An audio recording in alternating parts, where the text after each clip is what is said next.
लाल किले की प्राचीर पर जब जब चढ़े नरेंद्र मोदी साहब तब तब महिलाओं के सम्मान के कहानियां बताई गई कि जैसे ही बीजेपी की सरकार, खास तौर पर मोदी सरकार आई है, तब से कितना महिलाओं को सुरक्षित महसूस कराया जा रहा है। अभी हाल ही में एक मामले में, अदालत की तरफ से आए एक मामले में बीजेपी के पूर्व विधायक को बहुत बहुत बड़ी राहत दी गई थी। राहत सिर्फ ये नहीं थी कि जमानत मिली, बल्कि उसकी जो उम्र कैद की सजा थी उसके निलंबन का भी आदेश था। अब इन सब के बीच बीजेपी में खुशी की लहर थी। खुशी की लहर इस बात की कि देखिए देखिए उनका एक लाडला नेता जेल से बाहर आने जा रहा है। बहुत खुश थे, अलग अलग तरह के बयान थे, पीड़िता की तरफ से जताए जा रहे विरोध पर भी हंसी ठहाके लगाए जा रहे थे, जैसे कितना बड़ा स्वतंत्रता सेनानी जेल की सलाखों से बाहर आ रहा है। लेकिन अब लग गया है झटका, बीजेपी में पसर गया है सन्नाटा। भारतीय जनता पार्टी के वो नेता जो पीड़िता के प्रदर्शन में खलल डालकर तमाशा कर रहे थे, अब वो चुप्पी साध कर बैठे। और ये अकेले पुरुष वाले नहीं थे, महिलाएं भी बीजेपी की पहुंची थी, जो उत्पात काट चल रहा था वहां पर। अब हालत खराब हो गई है, अब ये जवाब नहीं दे पा रहे। आज वही खबर आपको दिखाने जा रहा हूं, क्यों ऐसा, क्या हुआ, कौन सी अदालत से ऐसा आदेश आया जिससे बीजेपी में सन्नाटा पसरा हुआ है, क्यों इनकी हालत खराब हो गई है। नमस्कार, मैं हूं प्रज्वल गौतम और आप देख रहे हैं नेशन 360। आप सबको पता ही है, पहले से ही अंकिता भंडारी वाला मामला तो है ही है, जिसमें ऑडियो वीडियो सामने आ गई।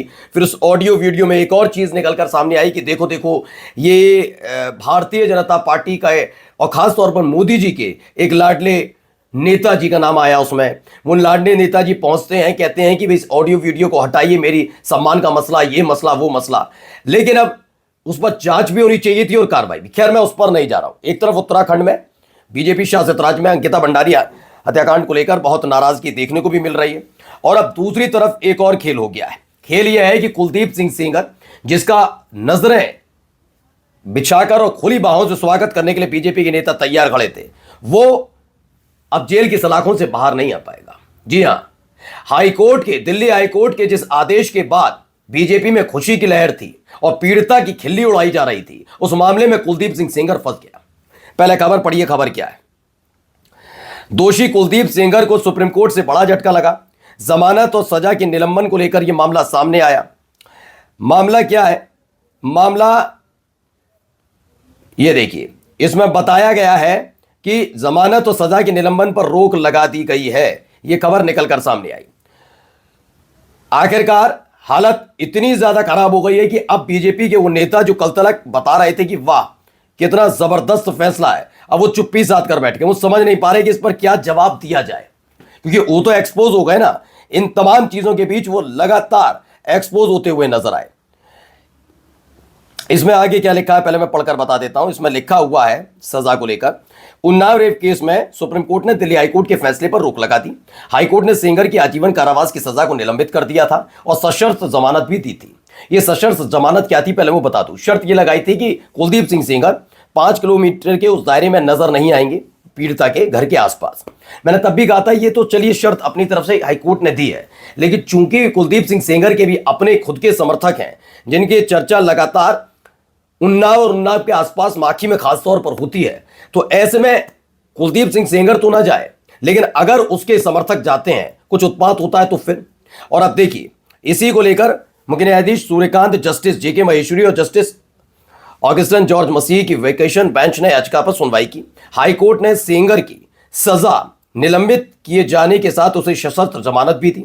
हालांकि उन्नाव रेप पीड़िता के पिता की हिरासत के मौत के दूसरे मामले में 10 साल की सजा के कारण सेंगर अभी भी जेल में है। और यहां जो खबर निकली वो ये है, हाईकोर्ट ने के इस फैसले को लेकर पीड़िता और उसका परिवार बेहद गुस्से में था और वे लगातार दिल्ली हाईकोर्ट के बाहर प्रदर्शन कर रहे थे। अब जो प्रदर्शन कर रहे थे, इन प्रदर्शनकारियों के बीच में कूद के पहुंच जाते थे कौन? बीजेपी के नेता। कई इस तरह की खबरें निकलकर सामने आई थी, जिसमें बार बार ये कहा और दिखाया जा रहा था कि भाई ये जो पीड़िता कर रही है ये पूरी तरह से गलत है, ये है वो है, तमाम चीजें इसमें बताई जा रही थी। और अब क्या हुआ? सुप्रीम कोर्ट का फैसला आने के बाद से वो सारे लोग जो अब तक दिल्ली हाईकोर्ट के बाहर प्रदर्शन कर रही पीड़िता का खिल्ली उड़ा रहे थे, अब वो गायब हो गए। वो जवाब भी कहां से देंगे बेचारे? वो कहां से लाएंगे जवाब देने के लिए कि उनकी हरकतों ने पहले ही बीजेपी को एक्सपोज करा दिया कि भारतीय जनता पार्टी के नेता महिलाओं के बारे में क्या सोचते हैं। पहले मैं इस खबर को दिखा देता हूं क्या क्या वहां पर हुआ है। ये देखिए, नरेंद्र नाथ मिश्रा ने लिखा, बड़ी खबर, सुप्रीम कोर्ट ने हाईकोर्ट के उस आदेश पर लगाई रोक जिसमें कुलदीप सेंगर को दी गई थी जमानत। आमजन की आवाज की एक और बड़ी जीत हुई है। मुद्दों पर टिके रहे, कुछ लोग दबाने की कोशिश करेंगे लेकिन आप टिके रहे तो सरोकार जिंदा रहेगा। इस मुद्दे पर सभी को पीड़िता के साथ खड़ा होने के लिए साधुवाद, खासकर योगिता बयाना जी का, जिन्होंने लगातार वहां जो कुछ चल रहा था वो उस दौर में, आप देखिए ना, मैंने खबर भी शायद आपको दिखाई जिसमें पीड़िता अगर आप अपनी आवाज उठा रही है तो वहां खास तौर पर कौन पहुंच रहे थे, ये सारे के सारे लोग पहुंच जाते थे, इकट्ठा होकर घेर लेते थे, नारेबाजी करते थे। पीड़िता वहां दुखी है नहीं है, कोई लेना देना नहीं, लेकिन ये पहुंचते थे और वहां नारेबाजी करते थे और कहते थे I support Kuldeep Sengar.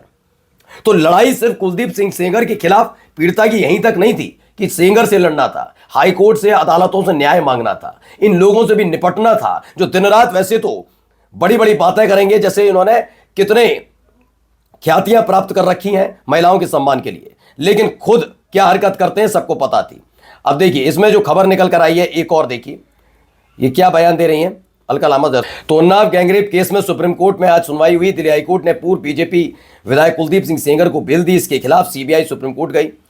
Congress leader Alka Lama ने कहा, मैं पीड़िता को हिम्मत देने आई हूं, मुझे कार से बाहर ही नहीं निकलने दिया जा रहा है। सोचिए एक हालात ये बना दिए गए कि आप पीड़िता की आवाज नहीं उठा सकते, लेकिन हाँ वहीं पास में खड़े हुए जो तमाम लोग हैं, जितने भी ये लोग हैं, ये वहां खड़े होकर तमाशा भी कर सकते हैं, ये वहां खड़े होकर उत्पात भी कर सकते हैं। आई सपोर्ट कुलदीप सिंह सेंगर, इनको नहीं रोका जा रहा, ना उन्हें गाड़ी से उतरने से रोका जा रहा था, ना वहां पर पहुंचने से रोका जा रहा था। अभी एक और खबर देखिए इसी में कितनी है। Unnao rape case, supreme court से कुलदीप सेंगर को नोटिस, 4 हफ्ते में अब इससे जवाब तलब भी कर लिया गया है। बस मैं उन मंत्रियों को ढूंढ रहा हूं, एक तो वो राजभर, ओम प्रकाश राजभर, जो कह रहे थे भैया वो तो उन्नाव में रहते हैं ही, और एक वो दयाशंकर सिंह, योगी आदित्यनाथ के लाडले मंत्री, वो कह रहे थे ये न्याय की जीत हुई, ये हुआ वो हुआ। वो अब है कहां? उन लोगों को भी तो जवाब देना होगा। आइए आकर जवाब दीजिए, पीड़िता की आंखों में आंखें डालकर जरा जवाब दीजिएगा कि जो आप लोग बोल रहे थे वो कहां तक सही था, क्या क्या बोल रहे थे ना। आइए एक और खबर इसी से जुड़ी, सचिन गुप्ता ने ही बताया।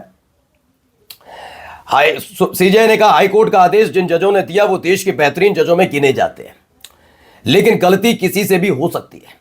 ऐसे कैसे हो सकता है कि पुलिस कांस्टेबल को लोक सेवक माना जाए लेकिन विधायक सांसद को इस दायरे से बाहर कर दिया जाए। बीजेपी के पूर्व एमएलए कुलदीप सिंह सेंगर की बेल पर रोक लगाते हुए यह कहा गया है, और इसके बाद से ही भारतीय जनता पार्टी में एक मायूसी सी छा गई है। जिस विधायक, जिस अपने नेता का इंतजार खुली बाहों से किया जा रहा था, वो बेचारा अब जेल में ही रहेगा। बेचारा इसलिए शब्द का इस्तेमाल कर रहा हूं बीजेपी के हिसाब से, वैसे तो जो उसने किया वो वाकई माफी के लायक नहीं हो सकता। और अब देखिए जाते हैं, प्रभात कुमार मिश्रा ने लिखा, कुलदीप सिंह सेंगर की सजा के निलंबन पर रोक, सुप्रीम कोर्ट ने हाईकोर्ट के फैसले पर रोक लगा दी है। नमस्कार।